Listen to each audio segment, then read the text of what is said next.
Alright, so in all my videos that you see pictures like this, I've drawn all of them, sketched every single one of them myself, and there are various people and various objects and things, machines and stuff like that. But anyways, right, so this story is about when I was 14 years old. So I went to a family reunion with my grandpa, and we had drove out there and we stayed for a few hours, and then it was time for us to leave. So we went to leave, and my grandpa wanted to take a back road. He called it a shortcut. So I'm like, oh no, I don't want to take the shortcut. Let's just go the regular way home. Well, he's stubborn, and I couldn't talk him out of it, so he starts taking the road. So we reach about a fourth of the way in, and we see a whole bunch of wild turkeys, and I'm like, oh, that's cool, I got to see a whole bunch of wild turkeys, and that's something you really normally don't see here in Florida. So, by the way, this is in Utah. I don't know if I mentioned it was in Utah. So we're in Salt Lake City, and we're headed towards Vernal, Utah. So we go down the road, keep going down the road, and we reach past the halfway mark. And I could tell because he had started his mileage gauge on his car at the time. It was like kind of like a station wagon. It had like the extended back on it. Well, anyways, so we pass the halfway mark, and we get maybe a mile up the road, maybe 2 miles, I'm not quite sure. It was between a mile or 2 miles after we reached the halfway point, or the point of no return, if you want to call it that. So there was a tree down, and it blocked the road, so we couldn't go any further. So my grandpa says, oh, let's just get out and move it. And I said, there's no way you can move that tree. That tree must weigh like 15 to 30 tons. Well, I think I said 15 to 35 tons is what I said to him. He's like, oh, nah, we can move that tree. So he gets out and huffs and puffs and tries to move the tree. And I just laughed at him. Like, yeah, I told you could. There's no way you can move that tree. So he's like, alright, well then we'll just go back, and we'll take the regular road back to Vernal. So he wants to back up the mountain. So I told him, Grandpa, you're going to get stuck. And he says, no, I have four-wheel drive.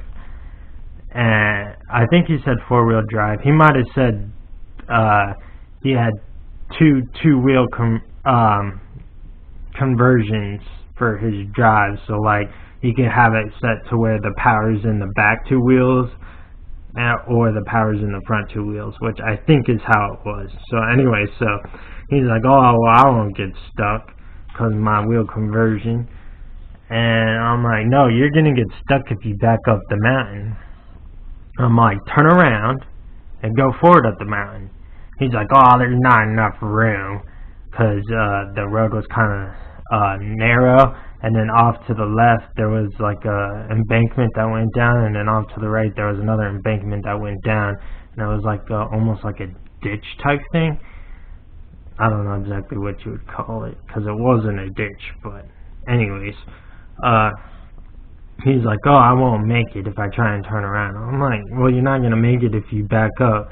You should try and turn around. And he wouldn't listen to me because, of course, my grandpa's stubborn. So, he reverses up the mountain. Now, I'm in the car with him at this time. So, he reverses up the mountain, and he gets about 3/4 of the way up and gets stuck. The mountain, the road, was on a mountain, so he's like 3/4 of the way up the mountain. I call it a mountain because I'm from Florida, but you would probably call it more like a hill. Well, anyways, we get up the mountain 3/4 of the way up, and we get stuck. And we couldn't go anywhere because the bottom the car was sitting on a piece of rock that was jutting out of the mountain, out of the road, and it caused us to be on like a teeter-totter type thing. So you couldn't go anywhere because you couldn't get traction because your front end was up or your back end was up. So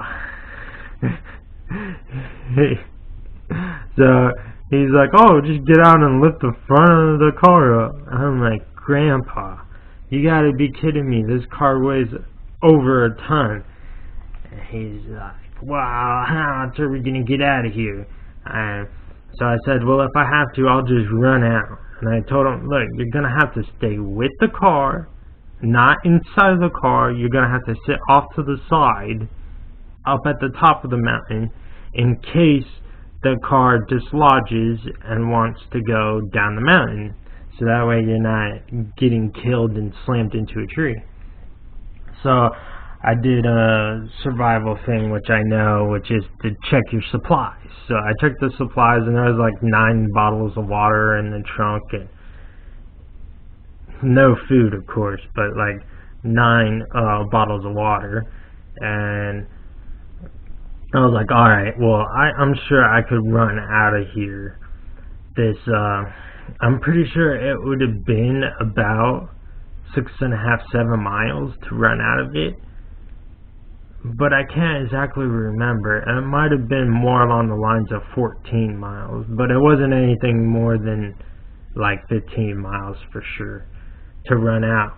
So I'm like, alright, well, it's going to take me a long time to run out of here because I can't run long distances very well. I'm more of a fast, short distance runner. So I knew it was going to take me a while to make it out. And there was no point in running back the way that it came because we were past the point of no return. So it had taken longer for me to run back than it would have been to run forward. I'm pretty sure it came out as Strawberry, what do they call it? Strawberry Reservoir or something like that. I think it's called Strawberry Reservoir. You can look it up. Well, it's in Utah. Anyway, so, yeah, it came out near Strawberry, so I would have ran out that way and been in Strawberry instead of going back to Salt Lake, because it would have taken longer.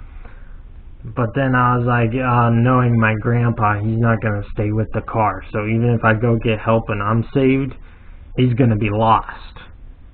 So I was like, alright, well then I'm just going to try and lift this car up. So he gets in the car, and I told him, you got to get in the car, because when I lift the car up, it's going to touch the back wheels, and then you'll be able to reverse out. But if you don't reverse out, then there's going to be no point in me lifting the car up. So he's like, alright. So he puts the car in reverse, and I went out to the front of the car.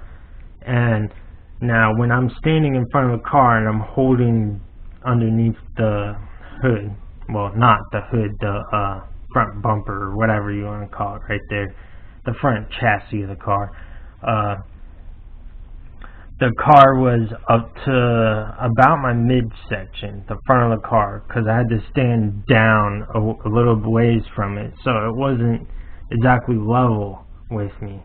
It was about halfway up my abs, and I was 5'7" at the time, and I weighed I think I weighed 110. Well, anyways, I was 14. I don't know if I mentioned, but yeah. So I lifted the car up, and it was like on a teeter-totter, so most of the weight was off of it because it acted like a lever, which if you know anything about physics, when you're using a lever to lift something like that, it takes off about 2/3, anywhere from like half of the weight to 2/3 of the weight.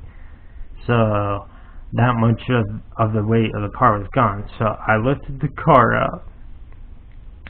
Then I reached about my chest, and from my midsection to my chest, I was using the lever that was the mountain, to lift the car up. When I reached my chest, the full weight of the car was now on me, so I had to lift the full weight of the car up above my head.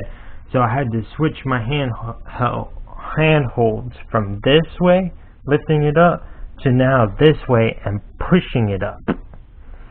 So my palm was up and pushing it up. So I went from here to that without releasing the car, and I had to do both my hands at the same time. So it was a very quick switch. So I very quickly switched and then started lifting the car up like that, supporting the full weight of the engine side of the car, and I had to push it from my chest all the way up above my head, about, I don't know, like a foot or so, probably about a foot, so like 6'7" at that point in time. Like if I was 6'7", it would have been level with my head. Anyway, so I lifted it up, and then he started reversing, so I had to walk with the car up the mountain, back as he was moving backwards, so I was moving forward. So I was lifting and holding the full weight of the car engine side while walking up a mountain with it, forwards up the mountain with it. But then he got high enough up that his front wheels had cleared the part where he had been stuck, so then I slowly put the car down until the front wheels touched the ground, and he was able to reverse out at that point in time, all the way up to the top of the mountain right there. And then he turned around at the top of the mountain. I got in the car and we left and went back and took the regular road instead of the back road back to Vernal. So yeah, when we got back to Vernal, I looked in the back of the car to check and see what the weight of the car was. So the car weighed 1.89 tons, which if you might as well just round it up to 1.9 tons. So I was lifting a 1.9 ton car up above my head.